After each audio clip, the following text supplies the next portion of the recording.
많이 나오셨어요. 예, 그 지난 정부 때는 또 더 많이 나오셨죠. 그래서 광주 민주화 운동에 관한 실제로 포탄 사격이나 이런 것도 실제로 증언했던 분이고요. 요일로 우리가 그 일로 내려가면 좀 길긴 한데 이렇게 내려가다 보면 이 이철원 선교사님, 그리고 허철선 선교사님 어디 계시죠? 저기 있다. 이분이랑요. 저분은 그 아래 있거든요. 네, 이분이 최근에 돌아가셨어요. 그래서 우리나라 광주 민주화 운동 때 월요 성경 공부만 하면서 이 지역의 기독교 지도자들, 청년들 공부시키고 얘기했던 그 일을 하셨던 분이 이 허철선 선교사님, 또 저기 이철원 선교사님 같은 분인데요. 이분의 집이 이 아래에 있습니다. 거기 가시면 광주 민주화 운동, 그 전에 광주 학생 운동 이런 이야기가 저쪽에 기록되어 있습니다. 실제로 광주가 완전히 닫혀 있었을 때 여기 사셨던 선교사님들이 그 이야기를 해외에 알리게 되고요. 실제로 그 인요한 박사님 이야기 들어보면요, 인요한 박사님 고향이 순천이시거든요. 친구들도 이쪽에 다 있으시니까요. 실제로 차를 타고 들어오십니다. 어떻게 들어오냐 하면 막아놨는데, 당시에 우리나라 옛날, 이거 선교사님이 얘기하시는 겁니다. 제 얘기가 아니라. 옛날 우리나라 차 보면 외교관, 외국인, 외자 앞에 외국 국적자는 외자 있었습니다. 예, 그래서 이분이 외교관 있는 분 차를 빌려가지고 그 차를 타고 여길 들어와요. 그 인요한 박사님이 여기 오셔가지고 다른 선교사님보다 훨씬 더 통역이 잘하시잖아요. 한국말이 더 편하신 분이니까. 그래서 그 통역하고 실제로 전두환 씨가 인요한 박사님 찾아서 죽여라 이런 얘기도 했었답니다. 그래서 막 도망 다니시고, 그러니까 역사의 한 산 증인이신 거죠. 그러니까 이제 이런 분들의 삶이 지금까지 있는 거잖아요. 그리고 돌아가시고 나를 좀 여기 묻어주세요 해서 이분이 1985년까지가 그래서 공식적으로 미국 남장로교회 선교 사역으로 지금도 합니다.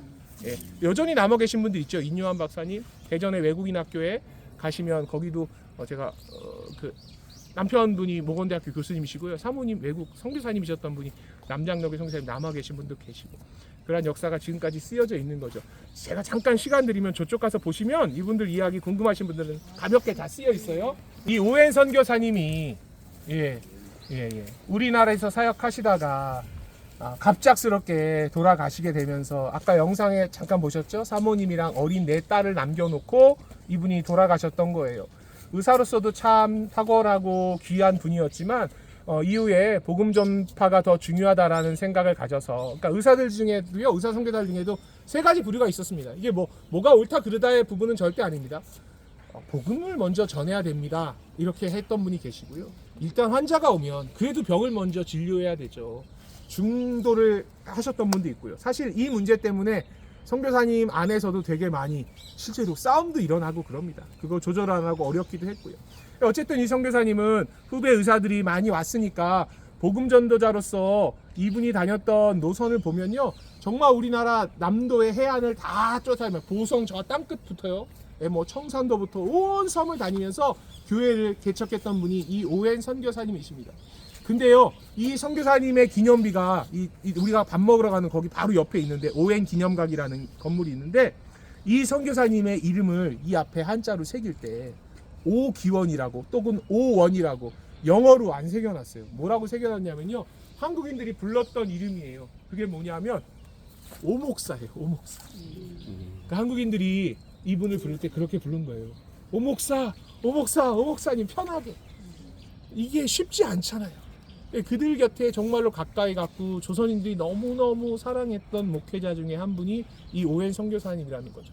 제가 코로나 전이었죠. 목사님들도 아마 다 그거 SNS나 통해서 보셨을 거예요. 어느 시골 교회 목회자가 그 목사 사용 설명서 해가지고 10계명 만들어가지고 시골에 할아버지 할머니들 이렇게 집에다가 붙여놓고 전도했던 거, 그리고 그분이 늘 했던 게 누구 돌아가시면 염해드리고 장례해드리고 가족들이 막 없고 이러니까요. 근데 제가 몇 개 기억나는 게 그게 있었어요. 그 목사 사용 설명서에 몇 번째 앞부분에 있습니다. 그 중에 뭐가 있냐면 어르신들 고스톱 치다가 광팔 사람이 없을 땐 저를 불러주세요. 그리고 수도가 고장나거나 뭐 고장나면 저를 불러주세요. 동네 마실 나가셔야 되는데 다리가 불편하시면 저를 불러주세요. 그분 때문에 그 지역 어르신이 예수 믿게 되더라고요. 그러니까 이분이 한국인들과 선교사님들 간에 그래도 보이지 않는 경계들이 사실 있었어요. 선교사들이 현장에 가면 또 그런 게 있고요. 네, 근데 그 경계를 허물면서 그들 곁으로 다가갔고 사람들이 이분을 부를 때 오목사 오목사 이렇게 부를 정도로 젊은 사역자였고 어른들이 뭐 그때 당시에 뭐 우리나라 그 장유유서가 철저한 그때 그러면 다가가서 진료했고 누구나 편하게 부를 수 있었던 선교사님이 이분이었던 거죠. 그래서 많은 분들이 이곳에다가 이분을 묻으면서 함께 울고 함께 아파했고 사모님 또 그 이후에 그 어린 아이를 데리고 사역하셨던 그러한 역사가 여기 있습니다. 그리고 유진배 선교사님이 여기 묻혀 계신 거고요. 유진배 선교사님의 같이 갔던 그 크레이라는 선교사님 그리고 이분이 마가렛 벨이에요. 유진배 선교사님의 아내니까요. 그래서 3월 26일 날, 그러니까 3.1 만세운동 일어나고 제암리 갔다가 서울 둘러보고 이걸 외국에 알려야 되겠다고 해서 그 일을 하고 오시다가 천안 거기서 열차에 부딪혀서 유진배 선교사님이랑은 튀어나가셔서 그러니까 창밖으로 튀어나가서 사셨는데 요 크레인 선교사님이랑 이 마가렛 벨 선교사님은 그만 돌아가시게 되는 겁니다. 그리고 오시면서 아까 잠깐 여기 프레스턴 선교사님 멈추셨고 저쪽 학교에서도 숭일학교에 프레스턴 선교사님이 나와 있는데 한글 이름은 변요한 선교사님인데요. 그 선교사님이 사실 순천에 매산학교, 매양학교, 그다음에 순천중앙교회 거기 초기 사역자로 순천에서 사역을 더 많이 하신 분인데 그분의 정말로 이분이 여기서 사역하다가 이제 순천 지부가 마지막 생기는 거거든요. 전주, 군산, 목포, 광주 마지막이 순천이었습니다. 순천에 가서 사역을 하는데 얼마 안 있다가 여기에 코잇이라는 같이 갔던 변요한 선교사님이랑 같이 갔던 코잇 선교사님이 계시는데요. 이 프레스턴 선교사님과 코잇 선교사님이 순천의 초기 개척자로 사역하시는데 이 같이 가셔서 사역하는 그때 여기 보시면 아이들 사망한 날짜가 하루 차이예요. 두 아이가 순천이란 낯선 땅에 가서 사역하다 보니까 거기서 또 풍토병에 걸려가지고요. 두 아이가 하루 어간에 아이가 다 죽습니다. 다시 당시에 순천이 아직 선교사님들이 털을 잡기 전이잖아요. 그러니까 외국인이 거기 묻히는 게 또 원주민들에게는 상당히 부담스러운 일이 돼서 그 아이들이 순천에서 여기 당시에 있었던 광주 선교사님들에게 묻히게 되는 겁니다. 저희가 뭐 어제 짧은 시간이어서 많은 자료들을 보지 못했지만 한 선교사님의 선교 보고에 의하면 우리나라 아이들은 10명이 태어나면 5명이 죽던 시대고요. 선교사님 자녀들도 7명, 6명 중에 1명씩 이 땅 가운데서 풍토병으로 목숨을 잃었습니다. 어떤 선교사님들은 보셨던 것처럼 자녀 셋, 넷을 이 땅 가운데 묻고요. 이렇게 하루 어간에 사랑하는 두 자녀를 이 땅 가운데 묻은 선교사님들도 계십니다. 근데 너무 힘들고 어려운데 그 어려움들을 이겨내고 대부분의 초기 선교사들이 이 땅 가운데서 삶들을 살아냈다라는 겁니다. 그 가운데는 정말로 그분들에게 제가 얕은 지식이긴 하지만 선교사님들의 이야기를 좀 읽고 깊이 있게 찾아가 보니까 정말로 우리가 목사님들이 또 목사님들이 복음 전하는 그 천국에 관한 그 소망이 너무 선명하게 그들에게 있었어요. 그래서 내가 아직 복음을 듣지 못한 이들 곁에서 떠나버리게 되면 이들에게 정말로 복음 전할 사람이 없으니까 그 삶들을 이 땅 가운데서 살아내고 자녀를, 아내를, 때로는 남편을 묻고 이 땅 가운데서 끊임없이 복음 전달자로 살아갔던 분들의 이야기가 이곳에 있는 거고요. 너무 귀하게 그래서 이곳이 제가 아는 그 정보로는 전 세계에 유일하게 선교사님들만 묻혀 있는 묘역 가운데 하나가 이겁니다. 그렇게 될 수 있었던 것은 광주 땅이 지금도 호남 지역이 복음화율이 참 높은 곳 가운데 한 군데인 것은 아까도 영상에 그 인요한 박사님 마지막에 그 얘기 하셨지만 뭐 다른 교단도 다 그랬죠. 근데 정말로 미국 남장로교, 이 남쪽의 이 보수 신앙 그리고 하나님만을 철저히 의지했던 그들의 삶이 자신의 삶을 내어놓기로 작정하고 살았던 분들의 삶이 이곳 가운데 참 많이 있는 것들도 그러한 영향이 아닌가 싶습니다. 그러니까 아까 그런 것도 막 구해서 만들지 않습니까? 아무리 이곳에 크리스찬 지도자들이 기독교인이 뭐 구청장이라고 뭐가 하더라도 모든 사람이 다 기독교가 아니잖아요. 근데 도로 이름 하나 만들고 할 때마다 이분들의 어떠한 삶을 좀 우리가 기억하자. 대부분은 모르죠. 제중로가 뭔지, 우월순길이 뭐야. 그럼 요즘 뭐 박지성길도 있고 막 이러니까 뭐 우월순이라는 사람인가 보다 이럴 수 있는데 한 분 한 분의 선교사님의 삶의 이야기들을 기억하려고 했던 그 노력들이 이곳 가운데 있어서 이곳이 귀한 선교사님들의 이야기로 가득한 땅이 된 것 같습니다. 그래서 여기 살짝 둘러보시고요. 요 뒤에 가시면 우리가 잘 아는 그 6.25 전쟁 중에 그 순교자들이 있었던 그 교회들의 이야기를 순교자들의 명단도 저기 있습니다. 그래서 저희가 여기 둘러보시고 이렇게 갈 건데 사진을 찍으셔야 되잖아요, 목사님. 여기서는 아까 사진 하셨는데 어디 있을까요? 이분이 서서평 선교사라고 하는데 서서평 선교사님 여기 계세요. 네, 여기 계시고요. 요분이 세브란스 병원에서 했던 에비슨 선교사님이시고, 예, 요분은 우리나라에 처음에 이제 간호대학, 세브란스 간호대학 만드셨던 선교사님이시고요. 제가 갑자기 지금 성함이 생각이 안 납니다.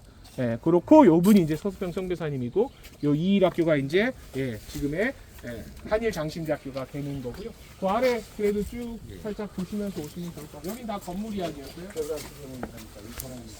네, 4살, 2살. 이게 이렇게 해놓은 거죠? 시에서 한 거예요? 아니면은 여기가 최근에 다시 리모델링을 한 거거든요. 네, 어디서? 그래서 기독교단체? 연합 여기 나라에서 하지 않았을까 싶은데요. 네, 나라에서 한 거. 여기 나라에서 했을 것 같습니다. 잘했어.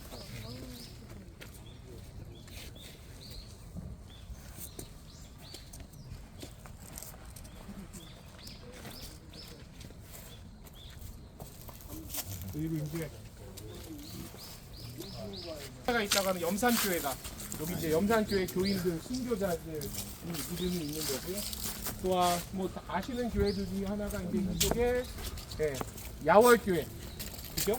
그래서 우리가 전남 여수 아니요 그 신안 이쪽을 돌아보실 때 야월교회란 이 교회들은 이렇게 순례하는 그러한 거기도 있고요. 또 이제 여기에 돌아가신 분 중에 우리가 아는 분이 이도종이라는 목사님, 제주에 가시면 그 제주에 그 어디죠 목사님? 금성교회 아래 이도종 목사님 사역하셨던 곳. 거기 왜 갑자기 교회 이름이 생각이 안 나죠? 금성교회 아래 이도종 목사님 어디지? 목사님 그 제주에 이도종 목사님 사역하셨던 교회요. 빨리 알려주세요. 어떤 분은 선물 드립니다. 좀 이따 생각날 겁니다. 그래서 이도종 목사님이 제주 지역 최초의 목회자이고, 이 제주 지역에서 사역하시다가 공산군이 사실 안매장 당하세요. 그래서 그 자리에 있었던 망치라는 그 청년이 교인이었어요. 제주 4.3 사건 때 크리스천들이 많이 피해 올라가기도 하고요. 그러니까 이 사건을 이야기하면 너무 길어지니까. 그때 이도종 목사님이 생매장 당해서 돌아가시거든요. 1년 지나고 이도종 목사님의 동생이었던 이기종, 뭐 이원종 이런 분들이 그 망치가 와서 자기가 얘기하면서 이도종 목사님이 순교하셨던 그곳에 가서 유해를 찾아서 다시 제주도에 이도종 목사님이 사역했던 교회에다가 지금 그 교회 이렇게 안장되어 있습니다. 그 교회 대전교회. 대전교회요. 대전교회요. 그 추사 김정희 선생 있는 거기 바로 옆에 대전교회가 이 목사님이 사역하셨던 그러한 곳 가운데 여기 있습니다. 그리고 이때 같이 사역하셨던 분 중에 이제 이후에 돌아가시죠. 조남수 목사님이라고 해가지고 그분의 기념비도 있습니다. 그래서 제주의 북한산 남간 이쪽에서 산 중턱을 다 다니면서 당시에 복음 전했고요. 사람들이 다 말렸는데도 복음 전하야 때문에 복음 전하러 설교하러 다니시다가 중간에 자전거 타고 오시다가 이렇게 어려움 겪게 됩니다. 이분 아버지가 이덕년이란 분인데 이분들이 금성에서 원래 고향이 금성입니다. 그리고 그 아래 귀덕리라는 곳이 있고 거기에는 제주도에서 제주도에 혹시 사라봉이라고 가시면 사라봉에 가면 3개의 위령탑이 있습니다. 제주도가 거기서 정기적으로 제사 지냅니다. 가운데가 의병 항쟁 위령탑이고요. 이 옆은 김만덕 조선시대 때 왜 자신의 사제를 틀어서 제주 도민을 먹여 살렸던, 그리고 제일 왼쪽에가 조봉호 선생이라는 분의 위령탑이 있습니다. 조봉호는 초기에 크리스찬이었습니다. 제일 먼저 기도하는, 왜냐하면 언더우드 선생이 세웠던 경신학교 출신이었어요. 경신에서 공부하다가 아버지가 돌아가시는 것 때문에 학교를 못 마치고 제주에 왔습니다. 경신학교에서 공부했으니까 예수님을 알았잖아요. 거기서 혼자 기도하면서 했는데 서울에서 왔으니까 이분은 귀덕리고 귀덕리 바로 위가 금성리인데 귀덕리 금성리의 후배들이 형님이 우리도 그렇지 않습니까? 누가 미국 갔다 왔다, 뭐 어디 뭐 유럽 어디 갔다 왔다 그러면 거기 어땠냐 막 모이면 막 그 옛날에 그거 들어야 되지 않습니까? 요즘 뭐 다 가니까. 그러니까 이분 옆에서 듣다가 이도종이라는 이 어린 학생이 예수 믿게 되는 거예요. 그리고 그 아버지랑 같이 거기서 기도하기 시작합니다. 그렇게 기도한 사람도 있었고요. 또 하나는 그 위쪽에 보면 이홀이라고요. 제주도에 가시면 이렇게 서양식 해안가에 큰 말 있는 데 있습니다. 이태우 해변이라고. 그게 이홀이거든요. 거기가. 거기에 있었던 김재원이라는 청년이죠. 청소년이 있었는데 아버지가 부자였는데 아들이요 병으로 죽어가는데 아무도 못 고치는 거예요. 그래서 배를 태워가지고 목포 거쳐가지고요 그 아들 데리고 서울에 가가지고 제주용원에 와가지고 이 아이 고쳐달라고. 그때 의사가 아까 말씀드렸던 에비슨 선교사님인데 이 아이가 얼마나 심했냐면 늑막염에 걸렸는데요. 늑막염에 걸렸는데 어떻게 됐냐면 너무 방치해가지고 늑막이 주저앉아서 이 앞이 뒤에 가서 붙었대요. 이게 수술해도 못 사는 거예요. 그래서 안 된다. 그랬더니 우리가 제주에서 이렇게 안 돼. 살려달라. 저희 지금 제가 지금 이 얘기 갑자기 여기서 하는 이유는 광주 기독병원은 안 갈 생각인 겁니다. 아까 우리 의료 역사 저기서 살짝 얘기했지 않습니까? 갈까요? 안 가셔도 돼요. 이렇게 슬쩍 이렇게 남겨놔야 또 와야 되나 같이 뭐 이러면서 아니 갑자기 여기 오니까 이 이야기가 더 중요할 것 같았어요.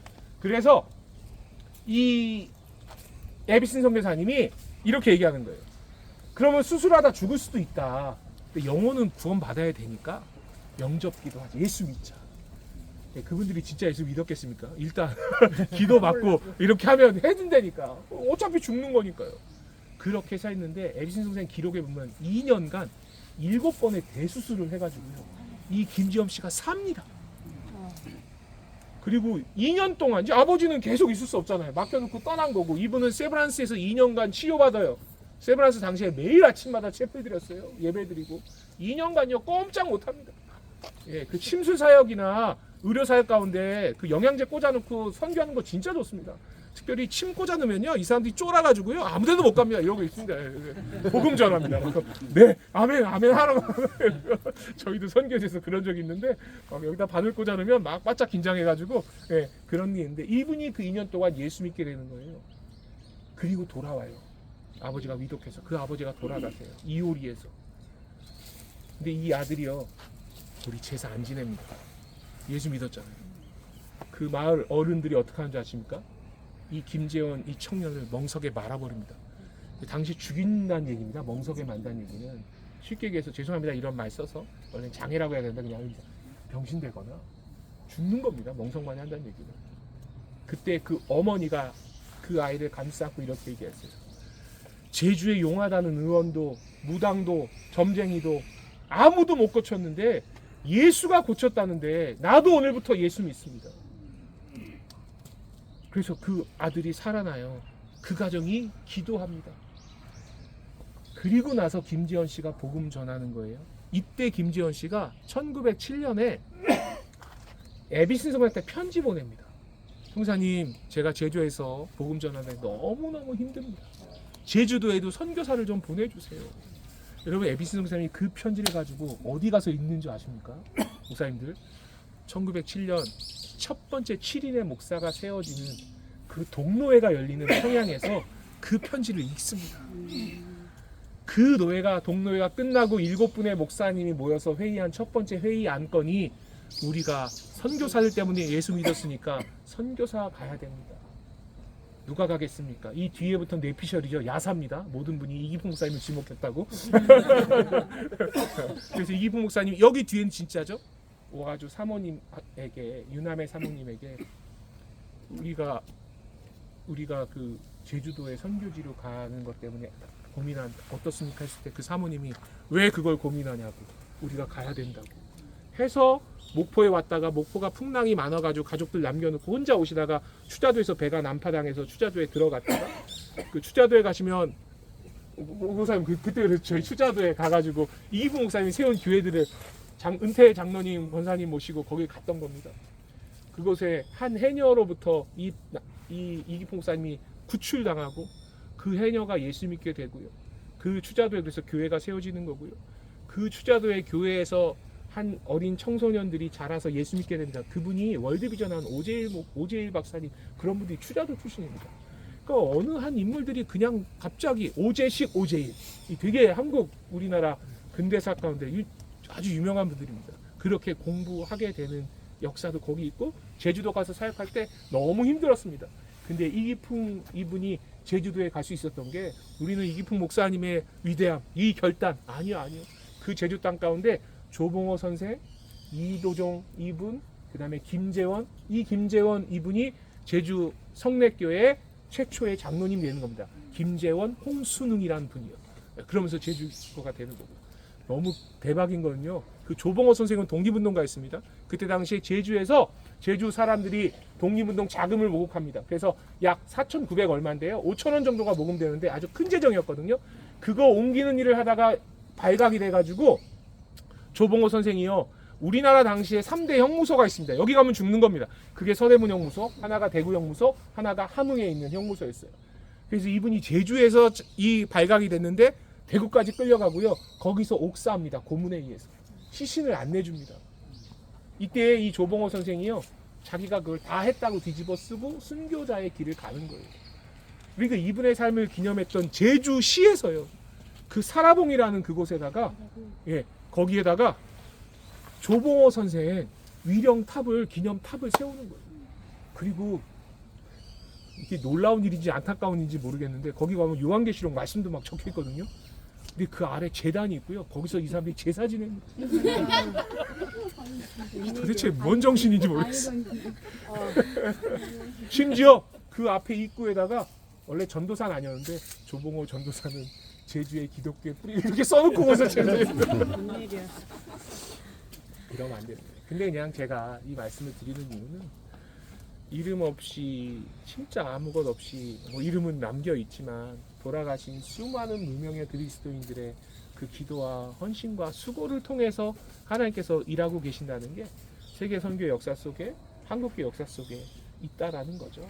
그래서 제가 이제 목사님들께는 차마 이런 말씀 드리기 좀 어려운데 제가 이제 무슨 뭐 젊은 목회자 뭐 수련 뭐 이런 거 할 때 이제 또 갈 때가 있지 않습니까? 그러면 제가 조금 더 연배가 있을 때는 그런 이야기도 합니다. 또 다들 목사님들 그래도 어느 정도 다 상황은 다르겠지만 목회적으로 그래도 조금 안정적인 이 길을 걸으시는 때인데 요즘 젊은 사역자들 만만치 않잖아요. 개척하고 하는 일들이. 그때 제가 젊은 목회자들에게 해주는 말이 이거예요. 저는 이제 목회 사역은 경험이 없지만 교회 부서만 했지만 우리들이 걷는 지금 이 작은 수고와 헌신과 기도를 통해서 하나님께서 또 누군가를 한 명을 세우실 것이고 그 일 가운데 우리를 좀 다르게 부르신 게 아닌가 그렇게 해서 우리가 함께 이 일 가자 이런 얘기 하거든요. 목사님들 저보다 더 이렇게 먼저 그 길을 가셨는데 이렇게 말씀드린 게 죄송하지만 목사님들의 헌신과 수고가 지금 한국교회 가운데 귀하게 이렇게 세워져 한국교회가 세워지는 것 가운데 있었다는 거 그게 하나님이 주시는 가장 큰 위로고 기쁨이고 감격함이 아닐까 그렇게 생각합니다. 그래서 그냥 원래 이거 제 계획에는 없었습니다. 제가 원래 일정을 이렇게 트는 스타일은 아닌데요. 여기서 이런 말씀 나누고 11시입니다. 예. 하시면 작은 돌들이 앞에 이렇게 솟아 있습니다. 독에 요분들 한 분 한 분을 기념해서 만들어 놓은 거고요. 사실은 제가 거의 모든 교회를 다 가봤거든요. 여기 쓰여 있는 교회들이. 진짜 교회마다 제가 다 모르죠. 제가 어떻게 병천 성교교회 뭐 저기 염산교회 더 많이 알겠습니까? 그분들이 더 많이 아시는데요. 정말로 그분들 가운데 지금도 이렇게 그 귀한 순교자의 영성이 그 교회 가운데 있습니다. 그래서 기회가 되시면 이건 뭐 좋은 안내자들이 있고 하면 좋긴 하겠지만 그래도 이렇게 기회가 되면 성도님들과 그런 길도 걸어보시면 참 좋겠다라는 생각도 함께 전하면서 아까 못 걸어왔던 나머지 계단을 걸어